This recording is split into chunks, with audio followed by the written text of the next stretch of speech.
चीन और जापान के बीच बढ़ता जा रहा है तनाव और अब जिनपिंग ने लिया है ये सख्त एक्शन। ताइवान को लेकर जापान और चीन के बीच तनाव बढ़ता जा रहा है।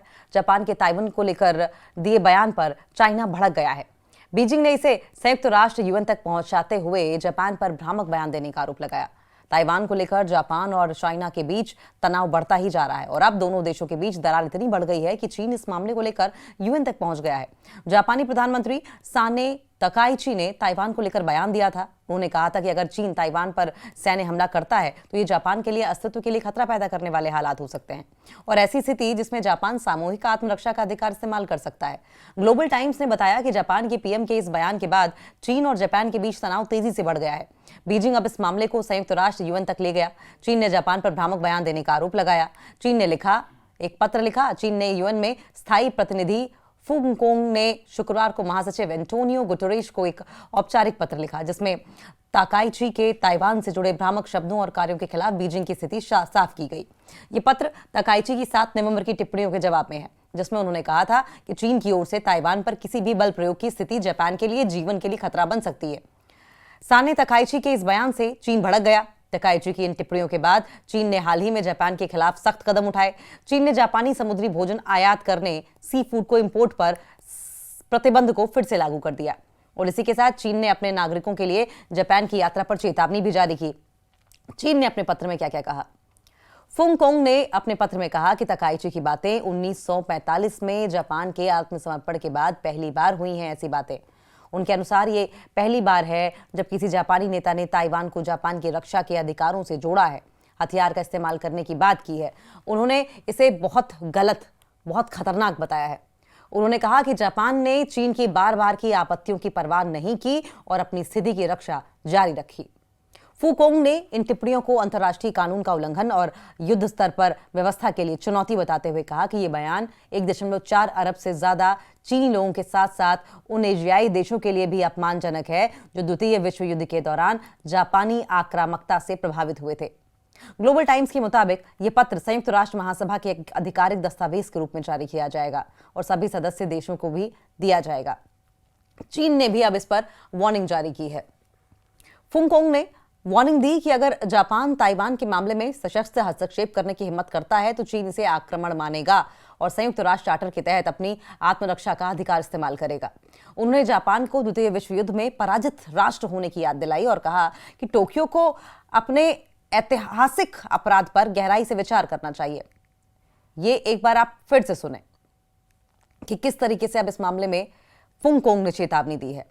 और फुंगकोंग ने चेतावनी देते हुए कहा कि अगर जापान ताइवान के मामलों में सशस्त्र हस्तक्षेप करने की हिम्मत करता है तो चाइना इसे आक्रमण मानेगा और संयुक्त राष्ट्र चार्टर के तहत अपनी आत्मरक्षा का अधिकार इस्तेमाल करेगा। उन्होंने जापान को द्वितीय विश्व युद्ध में पराजित राष्ट्र होने की याद दिलाई और कहा कि टोक्यो को अपने ऐतिहासिक अपराध पर गहराई से विचार करना चाहिए, ताइवान मामले में अपनी प्रतिबद्धता का सम्मान करना चाहिए और अपनी टिप्पणियां वापस ले लेनी चाहिए। साथ ही उन्होंने दोहराया कि जापान सुरक्षा परिषद में स्थायी सीट के लिए पूरी तरीके से अक्षम है।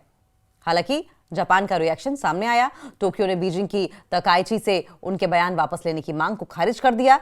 जापान का तर्क है कि उसके बयान राष्ट्रीय सुरक्षा चिंताओं को सामने रखते हैं और ऐसे में जिस तरीके से चाइना की ओर से इन्वेजन तक की बात कह दी गई कि अगर किसी भी तरह का हस्तक्षेप ताइवान के मामले में किया गया और सशस्त्र यानी कि वेपनाइज्ड या मिलिट्राइज्ड एक्शन या इंटरवेंशन जापान की ओर से ताइवान के लिहाज से चीन के खिलाफ किया गया तो इसे चाइना आक्रमण मानेगा और यूएन चार्टर के तहत, संयुक्त राष्ट्र चार्टर के तहत इसे अपनी सुरक्षा, आत्मरक्षा का जो अधिकार दिया जाता है उस आत्मरक्षा के अधिकार को जापान के खिलाफ इस्तेमाल करेगा। साथ साथ चाइना की ओर से लगातार इस बात की भी याद दिलाई जाती रही जापान को कि वो किस तरीके से सेकेंड वर्ल्ड वॉर के समय हार गया था और ऐसे में इस हार को याद दिलाते हुए कहा गया है कि ऐसा ना हो कि दोबारा एक बार फिर से जापान जंग में कूदे और फिर वही हार हो। आपको एक बार फिर से बताएं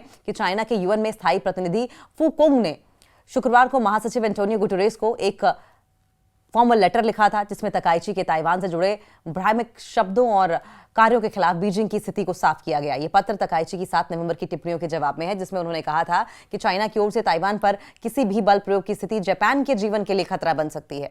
साल तकाइची के इस बयान से चीन भड़क गया। तकाइची की इन टिप्पणियों के बाद चाइना ने हाल ही में जापान के खिलाफ बहुत सख्त कदम उठाए। उन्होंने आपको हमने बताया ही किस तरीके से जापानी सी फूड का इंपोर्ट बैन कर दिया, साथ साथ और भी सैंक्शंस लगाने की लगातार चेतावनी जापान की ओर से दी जाती रही है। और इन चेतावनियों के बीच में अब चाइना जापान के बीच में जो रिश्ते हैं वो और ज्यादा बिगड़ते चले जा रहे हैं। सवाल यह है कि क्या ताइवान अब नाक का सवाल बन गया है, क्योंकि चाइना पिछले कई सालों से, कई दशकों से अगर देखा जाए तो ताइवान पर गहरी नजरें गड़ाए बैठा है। ताइवान भी अपने आप में, चाहे टेक्नोलॉजी के लिहाज से बात की जाए, जॉब्स के लिहाज से बात की जाए, काफी संपन्न इलाका है जिसे चाइना हथियाना चाहता है। और अब जिस तरीके से जापान का इंटरवेंशन यहां पर सामने आ रहा है, तो फुंगकोंग ने इन टिप्पणियों को अंतर्राष्ट्रीय कानून का उल्लंघन और युद्धोत्तर व्यवस्था के लिए चैलेंज बताते हुए कहा है कि यह बयान 1.4 अरब से ज्यादा चीनी लोगों के साथ साथ उन एशियाई देशों के लिए भी अपमानजनक है जो द्वितीय विश्व युद्ध के दौरान जापानी आक्रामकता से प्रभावित हुए थे। ग्लोबल टाइम्स के अनुसार यह पत्र संयुक्त राष्ट्र महासभा के एक आधिकारिक दस्तावेज के रूप में जारी किया गया है। और अब ऐसे में ये जो अग्रेशन है दोनों देशों के बीच में, वो लगातार बढ़ता चला जा रहा है। और चाइना की ओर से साफ तौर पर इस बात को लेकर वार्निंग दे दी गई है कि आपराधिक जो सोच है जापान की, उसे वो आगे ना बढ़ाए।